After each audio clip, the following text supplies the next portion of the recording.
নমস্কার, কেমন আছেন সবাই? রূপকথার নতুন একটি ব্লগে আপনাদেরকে অনেক স্বাগত জানাই। ঘুম থেকে উঠেই আগে ব্রাশ নিয়ে চলে এসেছি ছাদে আমার গাছগুলোকে দেখার জন্য।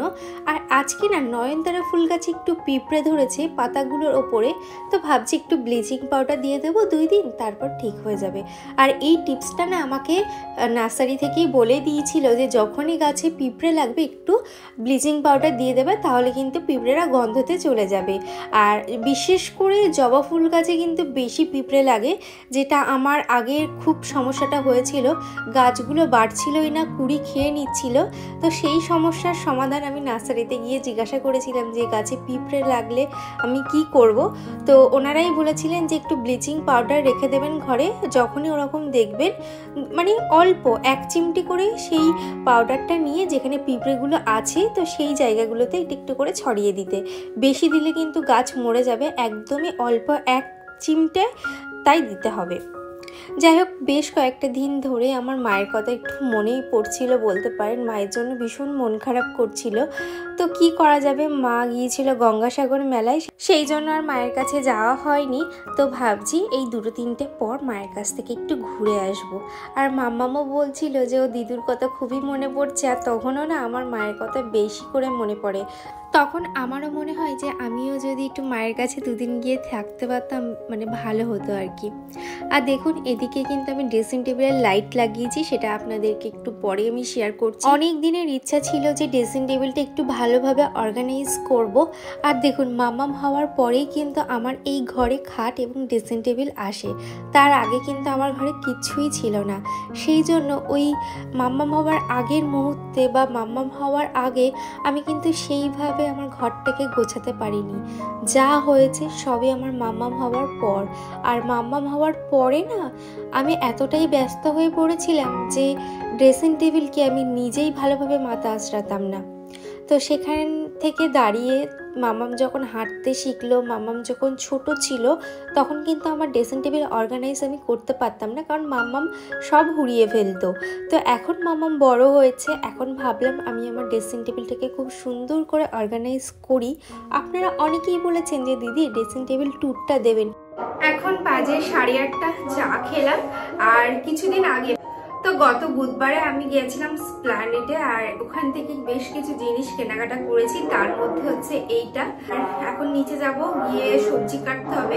আর আজকে ভাবছি টুকটাক যা রান্না আছে সেগুলো করবো। শাশুড়িমাকে বলবো রান্নাটা করতে, পাশে সভা হচ্ছে তো খুব একটা বেশি হয়তো ক্লিয়ার শোনা যাচ্ছে না। তো আজকে ভাবছি আমার ড্রেসিং টেবিলটা খুব সুন্দরভাবে গোছাবো, এবং ড্রেসিং টেবিলটা লাইট টাইটগুলো লাগিয়েছি গতকালকে, মাম্মামের পাপা লাগিয়ে দিয়েছে। তো এবার ড্রেসিং টেবিলটাকে সুন্দর করে গোছাবো। আজকে ড্রেসিং টেবিল অর্গানাইজটা আপনাদের সাথে শেয়ার করবো, সাথে তো টুকটাক বাড়ির যা কাজ আছে সেগুলোও শেয়ার করবো। তো চলুন দেখতে থাকুন।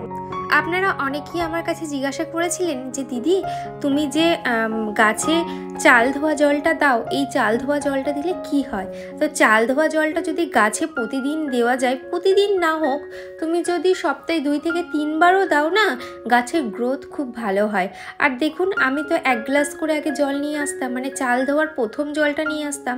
তবে আজকে একটু বেশি করেই নিয়ে এসেছি, তা না হলে না আমার প্রত্যেকটা ছানাকে না মানে কুলাতে পারি না, একটু একটু করে দিতে হয়।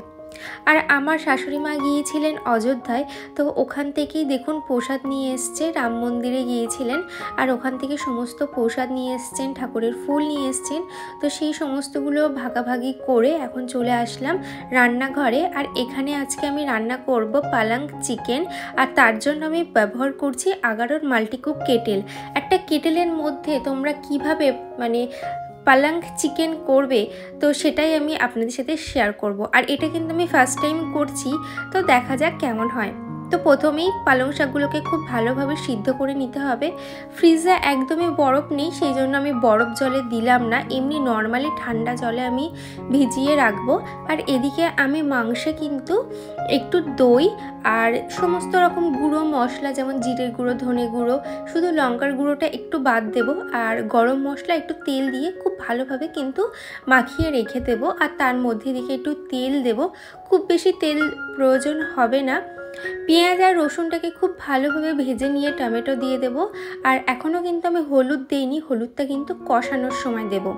মশলাটা খুব ভালোভাবে যখন কষে যাবে না, টমেটোটা গলে যাবে, ম্যারিনেট করা মাংসটাকে দিয়ে নিতে হবে। আর এই বাটিটা ধুয়েও কিন্তু পরে আমি একটু জলও দিয়ে নেব। আর এদিকে পালং শাকটা কিন্তু আমি মিক্সিতে পেস্ট করে নিয়েছি। আর কি সুন্দর কালার এসছে দেখুন। তবে যদি বরফ জল বা ঠান্ডা জলে ভিজিয়ে রাখা যায় তাহলে কিন্তু আরও সুন্দর কালার আসে। আর এদিকে মাংসের মধ্যে ওই পেস্টটা দিয়ে দিলাম। এবারে শুধু জলটা শুকানোর পালা। আর এদিকে দেখুন খুব ভালোভাবে কিন্তু জলটা শুকিয়ে গেছে। আর বিশ্বাস করুন আমি ফার্স্ট টাইম করেছি এবং নিজে করেছি বলে বলছি না, অপূর্ব খেতে হয়েছিল। আর মাল্টিকুক কেটেলে এত সুন্দর যে রান্না হবে আমি সত্যিই ভাবতে পারিনি। আপনারা যদি কেটেলটি বাই করতে চান অ্যামাজন থেকে ইজিলি পারচেস করতে পারেন, লিঙ্ক আমার ডেসক্রিপশানে দেওয়া আছে। আর আগারোর প্রত্যেকটা জিনিস তো খুবই ভালো, তবে মাল্টিকুক কেটেলটা যদি আপনারা পারচেস করেন মানে একের মধ্যে সব হয়ে যাবে। এদিকে আজকে ব্রোকলি ভাজা হবে, তো সেটাই কেটে নিলাম। আর এদিকে বিস্কুটও ফুরিয়ে গেছিলো, তো সেগুলোও ঢেলে নিচ্ছি। আর আজকে শাশুড়ি মাকে বলেছি একটু কাস্তে পিঠে করার জন্য। আর এদিকে আমি পাটালিটাকেও গলিয়ে নিচ্ছি। আর এদিকে যা সমস্ত জিনিস ফুরিয়ে গেছিলো সেগুলোও আমি ঢেলে রাখলাম। আচ্ছা, আপনারা এই পিঠেটাকে কি বলেন অবশ্যই কমেন্টে জানাবেন। তো আমি শুনেছি এই পিঠেটার নাকি অনেক নাম হয়। আমরা তো কাস্তে পিঠে বলি, আমি ছোট থেকেই শুনে আসছি এটাকে কাস্তে পিঠে বলে। তবে আপনারা কি বলেন সেটা অবশ্যই জানাবেন। এবারে আপনাদের বেশ কিছু কমেন্ট পড়ে নেই, তার আগে একটা কথা বলি। আমার থাম্বনেল কিন্তু ইউজ করা হচ্ছে। আমার থাম্বনেলটা প্রথমে লাগিয়ে ভিতরে নিজেদের ভিডিও দিচ্ছে, তো আমার থাম্বনেল দেখে হট করে যেন ক্লিক করবেন না। তার কারণ হচ্ছে আগে দেখে নেবেন চ্যানেলের নাম কি আছে, তো তারপরেই মানে ক্লিক করবেন। তো এইটুকুই বলার আছে। পূজা দাস আমাকে কমেন্ট করেছে, দিদি ভাই তুমি আমার নামটা তো নিলে না। পূজা দাস, হাই পূজা, কেমন আছো অবশ্যই কমেন্টে জানিও। আগের ব্লগে না সবার নাম নেওয়া পসিবল হয় না, সেই জন্য নিইনি। সুস্মিতা দিদিভাই আমাকে কমেন্ট করেছে, হাই দিদিভাই, আমার মনে হচ্ছে যে এইবার আমিও ইউটিউবার হয়ে যাব। কেন হবে না, চেষ্টা চালিয়ে যাও, ঠিকই হবে। চেষ্টার কাছে কিন্তু সব কিছুই ব্যর্থ। নিজের মধ্যে যদি চেষ্টা থাকে না তাহলে সব কিছু জয় করা যায়।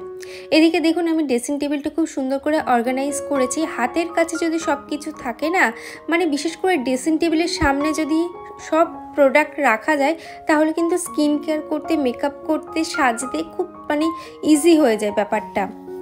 তারপরে একটা দিদিভাই আমাকে কমেন্ট করেছে, দিদিভাইয়ের নাম সাথী, লিখেছে অনেক ধন্যবাদ দিদি, আমার গাছগুলো একটুও বাড়ছে না, আর আমি তোমার দিদি নই বোন হব। তো থ্যাংক ইউ বোন, এইভাবে আমার পাশে থেকো। ইচ্ছে টানা দিদিভাই আমাকে কমেন্ট করেছে, অনেক দিন পর কমেন্ট করলাম, খুব ভালো লাগলো ব্লগটা, আমার চ্যানেলটাও মনিটাইজ হয়ে গেছে কিছুদিন আগে, কংগ্রাচুলেশন, কেমন আছো অবশ্যই কমেন্টে জানিও। আর কোনোদিন তোমার সাথে কথা বলবো না, কোনোদিন বলবো না। বেশ অনেকক্ষণ পর আপনাদের সাথে এখন কথা হচ্ছে। আর এখন বাজে প্রায় ওই 7:30 মতন। জাস্ট সকালে কাজকর্ম করে মানে দুপুরবেলা কাজকর্ম করে আমি আর কোনো রকম ভিডিও শ্যুট করিনি। আর এখন আমার কাছে এসছে মানে বিকেলবেলা আমার কাছে এসছে বেশ কিছু ইয়াররিংস। আমি মিশো থেকে অর্ডার করেছিলাম। এই যে এতগুলো ইয়াররিংস ওপেন করে ফেলেছি। এই একটা আছে আর এই একটা বক্সে আছে। তো এই ইয়াররিংসগুলো আরও আছে বেশ কিছু অর্ডার দেওয়া, তো সেগুলোও আসছে। তো এতগুলো ইয়াররিংস আমি অর্ডার করেছি, তো সেগুলো আপনাদের সাথে একটু শেয়ার করব। একটা আছে আর এখানে কিন্তু স্টোনের কাজ করা আছে। এই যে ভালো এটা। আর এর নিচে না কি সুন্দর সুন্দর এ করা আছে।